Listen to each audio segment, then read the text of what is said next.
nuts. Alrighty, so I've just gone out. We've done some errands, ran around Canberra and everything. Got myself some new side skirts from a mate that also supplied us with the last CV, so he's pretty much almost got shares in the car.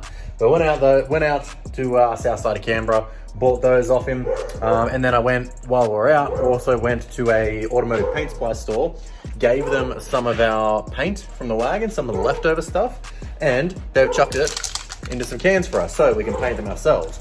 I was going to go, I would have spent the normal $60, $70 a can for 2-pack clear. This is 20 bucks instead.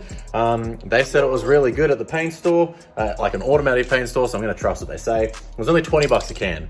Because this is still a testing period where I genuinely believe we're probably gonna destroy the hell out of these ones too, there's no point going over the top. I'm not gonna pay someone to paint them properly, and there's a good chance they're only gonna get destroyed. So with the next ones, we probably will, once we have nailed how we're going to actually make it so they stop getting destroyed. So now I'm gonna start prepping them. Just literally gonna use the paint that's on it at the moment because it's in really good condition. I'll use that as the base, as the effectively the primer.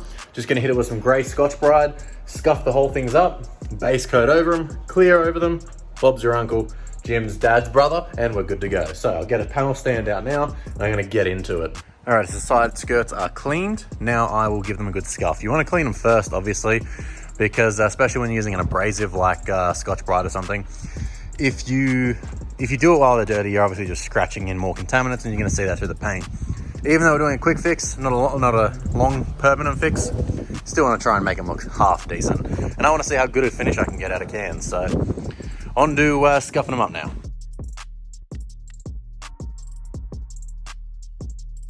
Alright, so now we've pretty much taken the sheen off them all, made it so it's not a smooth, shiny surface. I'm gonna hit it with some base coat.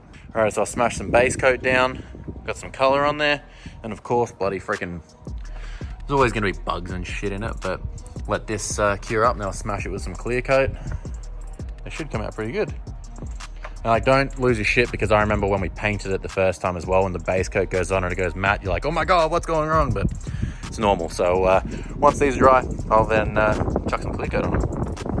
And then for Indy's birthday as well, I got her a fire suit. So I guess it's I kind of feel bad because I got her something for my car for her birthday, but she needed one and she had to get it early as well because it was for Tamworth Tyre Takedown next week. So I literally ordered it yesterday and it came today, 16 hours after ordering it. And now she has her own fire suit for going in skids, and it looks really good. It looks so much better than mine. I'm not a fan of mine because I'm so tall. I need to get the biggest size there are, and then it just makes me look super poofy and fat, and I hate it. So at least hers looks fucking sick. I'm gonna need to get one of those soon. Alrighty, so there is a lot of orange peel in it, but I guess that's as good as you can get it from a can type thing. That's 3 coats of clear, and then obviously once it's dry, I'll give it a quick little buff just to make them look a little bit nicer, for them to come up a bit good. Yep, good English. I would drag them over into the sun, but I can guarantee they'd bloody end up falling off, and then I'd be angry, so damn it, I'm probably gonna do it anyways though. So for a rattle can job, I'm pretty happy with that. Yeah, that came out mint. Maybe for the sake of, I was saying, we're probably gonna, these will probably burn anyways. Probably won't bother with buffing them because they, in the sun, they look all right. Very happy with that. So I've now left them just overnight to cure up a little bit. God, I think I did a bloody good job for bloody rattle cans, especially with cheap clear too. But I'll let these dry probably for today or so, or if not at least half the day, give them a bit of sun. And we'll whack them on the car, work out the steel plating, because I'll probably just go, now obviously I didn't paint the bottom because I wasn't going to waste product on areas you weren't going to see, but steel plate around about here, literally just probably tack screw it into the bottom of the side skirt, bolt it into the bottom of the car, and then I'll also sandwich a layer of heat shielding in between it, so it should just let the hot air just pass straight underneath the side skirt instead of melting it. So hopefully should work like a dream. Luckily I remembered I still have this, I think this is 2mm steel plate. It's pretty much what I use to build the entire floor for the wagon for the fuel cell. So this really big, thick, tough stuff, I'll literally just cut this in half. Then you run it halfway down the length of the skirt so that it's not pretty much seeing metal I mean, so it is seeing metal, so it's not just plastic on heat. And then I'll sandwich a layer of heat shield just between that, some peel and stick from Car Builders. And then also what I'm going to do, because I have another offcut that's small enough, the main problem we're having with the injector hat is just because the carbon fiber inside is too thin. So from the outside butterfly, where it doesn't go to anything, it just literally blocks off to the back of the hat. I'm going to cut off a bit, like cut off a steel plate that I can then polyurethane in there. So it's going to add some mad bracing, because that's the reason the hat kind of like breaks and give us issues, because it's so thin it can flex under max load. So I'll then add some rigidity to it so it can't flex, and that should stop all of our issues. So what are you doing? Trying to freaking untangle this. Nothing grinds my gears more than untangle that cord.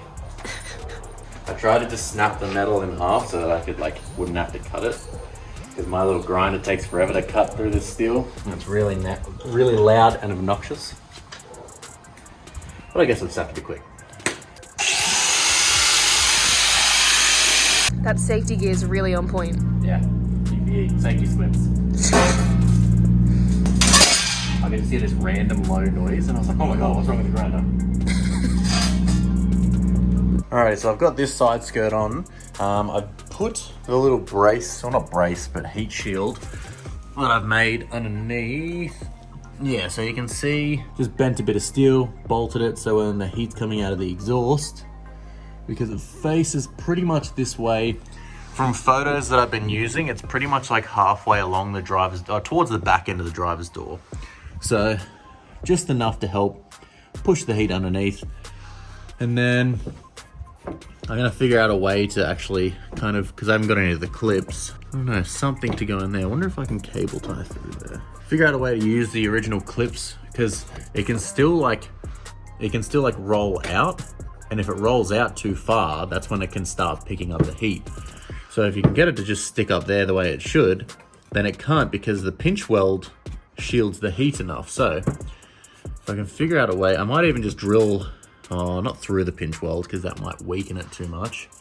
Look at all the rubber under the car from when I washed it, and it just all sits under here. But yeah, anyways, if I can figure out a way to utilize the clips, because obviously I don't have the clips anymore, then it'd really be beneficial, because then the side skirts won't fold down and they'd never have a problem.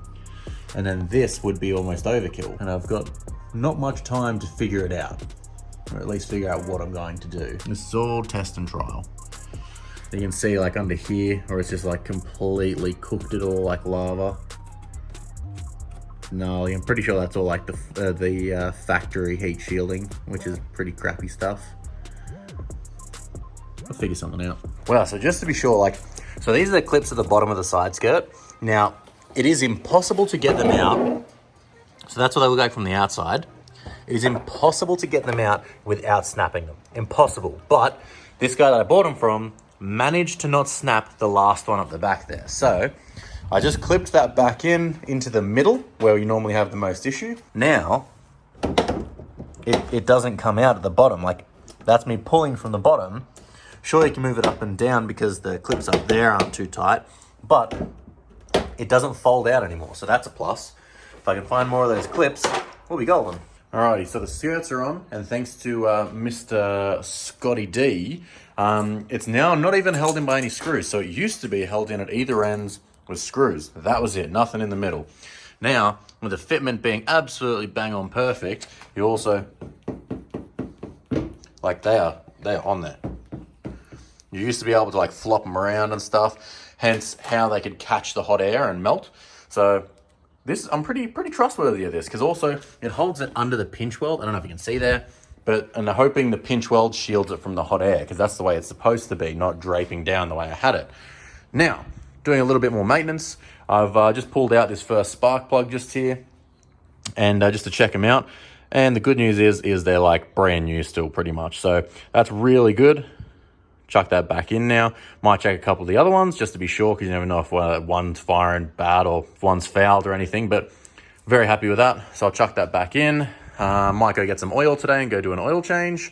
Yeah, very happy with the way it's going. Everything is good. I need to take the rear bar off and start blocking off some stuff. And then also I'm going to add to the firewall at the back. So I've got a couple days left to do some work on it.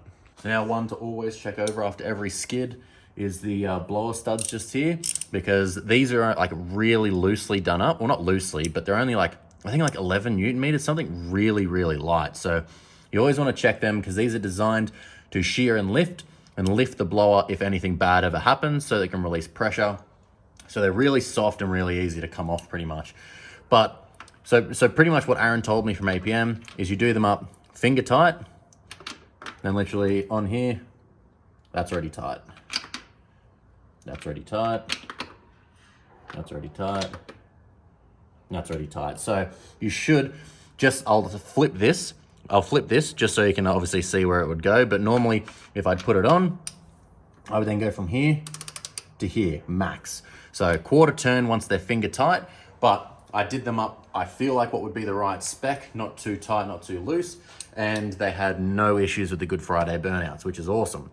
Also, because we don't have a burst plate to release a bit of pressure like a spring-loaded one, we can also sometimes back these off the tiniest bit, so it's really good to check those. We will need to put a burst plate in there sooner or later, I reckon, because we were told that sooner or later you will end up stretching these studs, so you've got to be careful with that. But check over these ones now. That one's good. That one's a tiny bit back off. That one's good. That one's good. Just double check this one again. Yeah, that one's good. Beautiful. Alrighty, so now the next job on the agenda is keeping smoke out of the cabin. And the first step with that is plugging up all of these holes, because I don't know if you can tell, but that is our battery. So we definitely don't want, and like this is our battery plate that the battery's actually mounted to. And then like if you reach just in here, this is like our main isolator power cable. So having that right next to the tire, especially if these bad boys catch on fire and stuff, that's not good. And I can tell you now, they let so much bloody smoke into the cabin. So what I'm gonna do is I literally just bent this little bit of gal up into shape. So it'll go like roughly here. Don't worry, it looks nicer, but I can't hold it up with one hand. I'm literally just gonna tech screw the bitch in and paint it black, just so that it's covering everything and it's metal instead of tape. Because what we did for Power Cruise on the second day was we just taped all of it up, and it worked awesome for keeping the smoke out, but obviously that's not a foolproof smart idea. So a little bit of metal and we should be good to go. So I'm gonna just jam it on there now. Alrighty, so now I've just got a black plate down there that's just screwed in there nicely, so it'll keep from any smoke getting in there. And then I've just ran a nice little seam polyurethane around it, just for smoke purposes again. Like, it's still ugly, but it looks a lot neater than what it was. And then I just hit it with like a quick little rattle can of gloss black, but getting closer and closer to being ready for Tamworth. So all that's really left to do now is change the oil. So I've got like 4 days to do that, so plenty of time. And then inside with the shifter, you can't really see it. Inside with the shifter, I just made it so that like all those rattles, everything that was rattling in here, especially for like the footage, which was super annoying, was like these plates on the side here chattering back and forth. And then there was like a couple clips in here. Oh, there's something still floating around in here. But it should sound a lot better now on camera, at least, no rattles. And especially from down here too, because yeah, these are the main ones because they were chattering. I had to cut and trim so they'd fit, but now they're all good. Awesome. Alrighty guys, that's where I'm going to wrap up today's video. We still got plenty to do during the week until to get ready for Tamworth Tyre Takedown. And one thing I'm really playing with is the idea of chucking on the exhaust, or at least parts of the exhaust.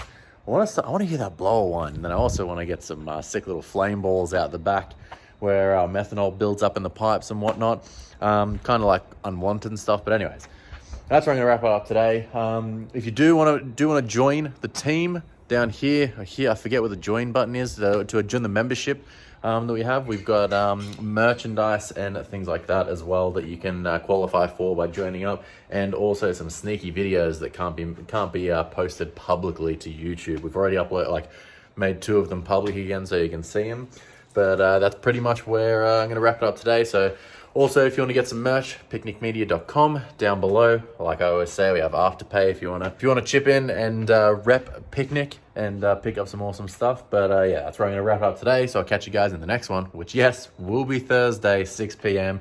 Be there or be square. Alrighty, guys. Peace. There's nothing that we got in common. I've been out grinding and hustling, investing this paper. Got tired of eating that ramen. All of my music be heat, I ain't missing a beat. I've been blessed with impeccable timing. Watch all them people who friendly, it turn into envy whenever they see that you shining. Okay, I'm